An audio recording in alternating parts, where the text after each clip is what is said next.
Oi gente, tudo bom? Bem-vindos! Gente, no vídeo de hoje, como vocês viram no título, hoje o assunto assim, é um pouquinho delicado, né? Eu não vou falar dos crimes mais famosos, mas assim, os mais chocantes do Brasil. E eu espero muito que vocês gostem, não esqueçam de se inscrever aqui no canal, ativa o sininho pra não perder mais nenhum vídeo da Gabi. E é isso, né? Me siga aqui na minha rede social, que é só o Instagram, como eu sempre falo, né, gente? Eu tenho Facebook, mas é pessoal. É melhor seguir no Insta, lá que eu mexo mais no Insta do que no Face. Bora? Bora.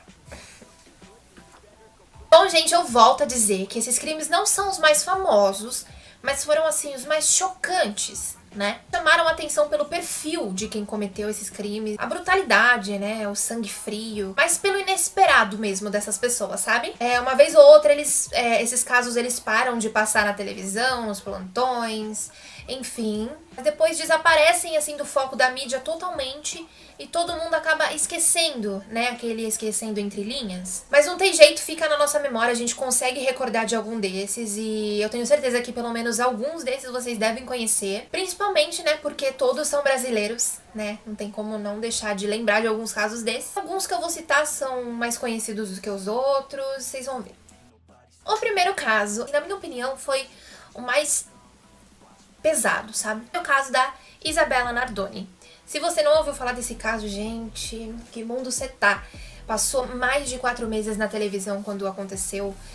Foi assim, pancada, né? Foi uma facada no coração de todo mundo que assistiu essa reportagem. E foi assim que no dia 29 de março de 2008, uma menina de 5 anos de idade foi arremessada da janela do edifício London, em um bairro da zona norte de São Paulo. Isabella de Oliveira Nardoni morreu após ser atirada do 6º andar de um prédio. O pai, Alexandre Nardoni, e a madrasta, Ana Carolina Jatobá, foram condenados à prisão. A Isabella, ela foi agredida até desmaiar, né, pelos dois filhos da mãe, até ela desmaiar. E por eles pensarem que ela estaria morta, eles arremessaram ela da janela pra falar: poxa, minha filha pegou uma tesoura, rasgou a rede, pulou da janela e morreu, né? Pra eles pensarem que foi uma morte por acidente. Nesse dia, a Isabella passava, né, o fim de semana com o pai, né? Que o pai era separado da mãe, então ela passava o fim de semana com o pai e os outros 2 irmãos mais novos. Em dezembro de 2014, 2 testemunhas que trabalham no sistema prisional disseram, assim, ter ouvido conversas que o pai do Alexandre, o avô da Isabella, também virou uma suspeita. Aí os detetives investigam, né, essa versão. E até hoje, assim, não se sabe ao certo qual dos dois que foi que jogou a menina pela janela. Se foi o Alexandre ou a Ana Carolina. O segundo caso é da Elisa Samúdio, também muito conhecido aqui no Brasil. Elisa Silva Samúdio desapareceu em 2010, com 25 anos. Elisa era amante do goleiro Bruno Fernandes, do Flamengo, apontado como o autor do crime, né? E ela teria aceitado um convite do jogador para ir assisti-lo, né? Em um jogo que ia acontecer no Rio de Janeiro. Ela recebeu um convite, né, do jogador para ir do Rio de Janeiro até Minas Gerais e assisti-lo a um jogo que ele iria ter, também para visitar um sítio. Desde então, nunca mais foi visto em público. Bruno, então, foi preso e condenado a 22 anos e 3 meses por assassinato e ocultação de cadáver, além do sequestro do filho Bruninho que ele teve com a Elisa. Para quem não sabe, o corpo da Elisa não foi achado até hoje. Dizem boatos aí que ele esquartejou o corpo dela e jogou para os cachorros comerem.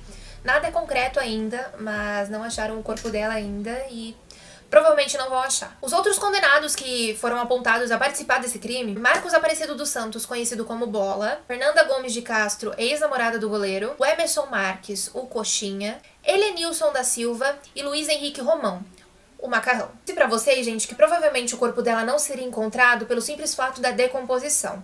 Pra quem não sabe, a decomposição ela é muito rápida, principalmente do corpo humano, né? Ele se dissolve muito rápido, né, dentre os sais. Depende muito do ambiente que o corpo tá. Se o corpo for deixado em ar livre, ele se decompõe de 2 a 6 meses. Se o corpo for deixado ao ar livre, ele se decompõe de 2 a 6 semanas. E os ossos desaparecem até 2 anos no máximo. Muito rápido. Dos ossos desaparecerem em qualquer caso, tá? Em qualquer ambiente. Se for deixada embaixo da terra, demora de 5 meses a 9 anos pra desaparecer. Se for jogada na água, pode demorar até 10 anos pra desaparecer completamente. Como eu já havia dito, houve aquela história do esquartejamento e jogou para os animais comerem, enfim. O terceiro caso é um caso também hiper mega conhecido, que é o caso da Suzanne Richthofen, pesado assim também na minha opinião. Suzanne Louise von Richthofen tentou matar os próprios pais na madrugada do dia 31 de outubro de 2002, no Brooklyn, bairro nobre de São Paulo. Os assassinos foram Daniel e Christian Cravinhos, também conhecido como os irmãos Cravinhos. E Daniel, um dos irmãos, foi o primeiro namorado de Suzanne. As famílias, de ambos os dois, eles não aceitavam o relacionamento desses dois de jeito nenhum. E eles três fizeram uma simulação para fingir, para simular que foi um latrocínio, que é roubo seguido de morte, com o objetivo de receber a herança dos pais de Suzanne, Manfred e Marisia von Richthofen. E em março de 2015, a polícia de São Paulo oficializou a exclusão de Suzanne da herança dos pais. A herança toda ficou apenas com o irmão Andreas von Richthofen. Ou seja, aconteceu tudo isso, é presa até hoje, tudo bem que é um regime semi-aberto, sai no Dia das Mães, eu acho isso uma pouca vergonha da polícia brasileira. Não ganhou nada de herança e tá presa. É aí que eu me pergunto, quem que faz isso, velho, pra ter uma vida presa?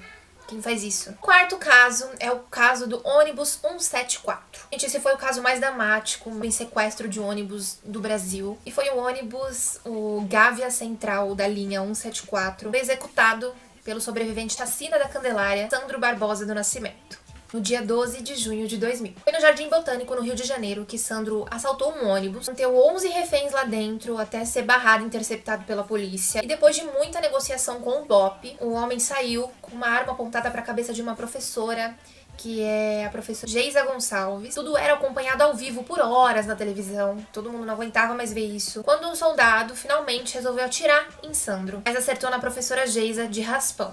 O bandido matou a professora depois dessa tentativa de matar ele, E ele morreu asfixiado no carro da polícia. Os policiais que fizeram isso foram absolvidos pela morte de Sandro. O caso rendeu até um comentário feito por José Padilha, de tanta repercussão que fez.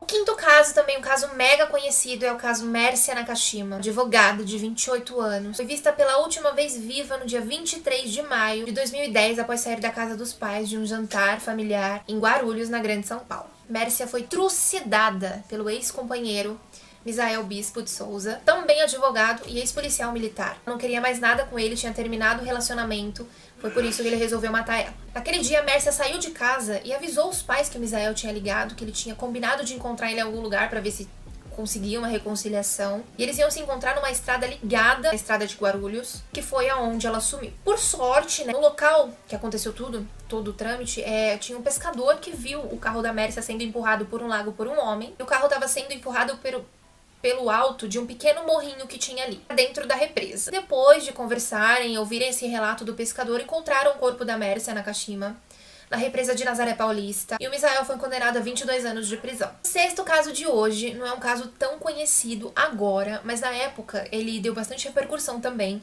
Talvez, se eu falar, lembre mais ou menos, de que caso foi esse, que é o caso do João Hélio. 7 de fevereiro de 2007, aconteceu o brutal assassinato do menino João Hélio, menino de 6 anos. João Hélio Fernandes foi arrastado violentamente por 7 quilômetros durante um assalto no Rio de Janeiro, pois não conseguiu sair do carro da família durante um assalto. 5 pessoas foram condenadas pelo crime, dentro deles um adolescente. João Hélio, na hora do atentado, estava com a mãe, Rosa Cristina Fernandes, e a irmã, Aline, de 13 anos.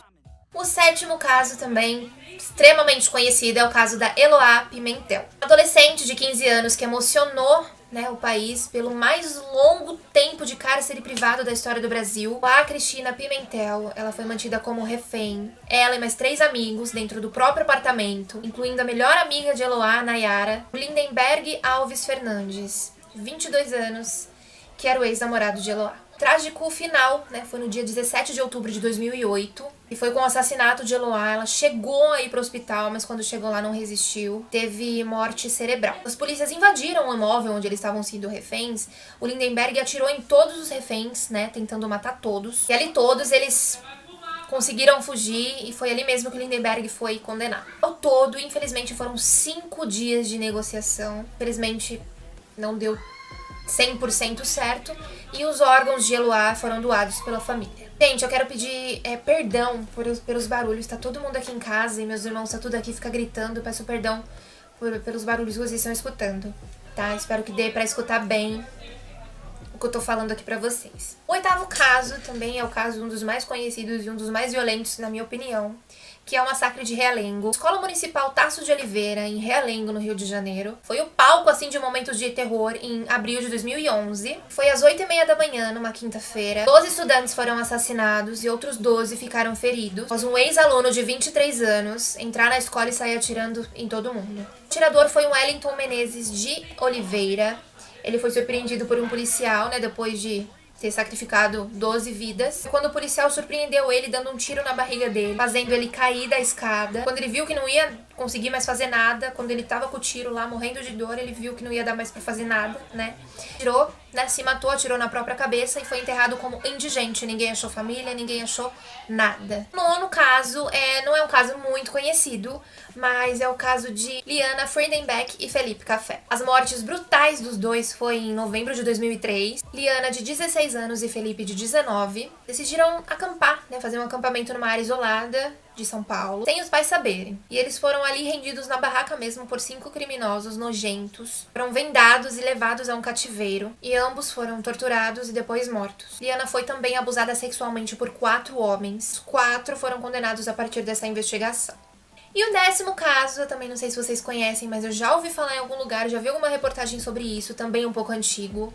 É o massacre do cinema. Matheus da Costa Meira tinha 24 anos e cursava o 6º ano de medicina em São Paulo. Ficou conhecido no país todo pelo ato macabro, né, que ele fez, que foi pegar uma submetralhadora contra a plateia de um cinema no Morumbi e matar todo mundo. Foi numa noite de novembro de 1999. O filme que estava passando naquele dia era o Clube da Luta, e o Matheus foi condenado na época a 120 anos e 6 meses. A pena foi alterada em 2007. E nesse atentado, felizmente, 4 pessoas ficaram feridas e infelizmente 3 pessoas morreram. Então foi isso, gente. Eu espero muito que vocês tenham gostado. Foram casos, assim, que chocaram real, né? Se vocês gostarem de vídeos assim, eu faço mais vídeos pra vocês. Tem 1000 e outros casos, né?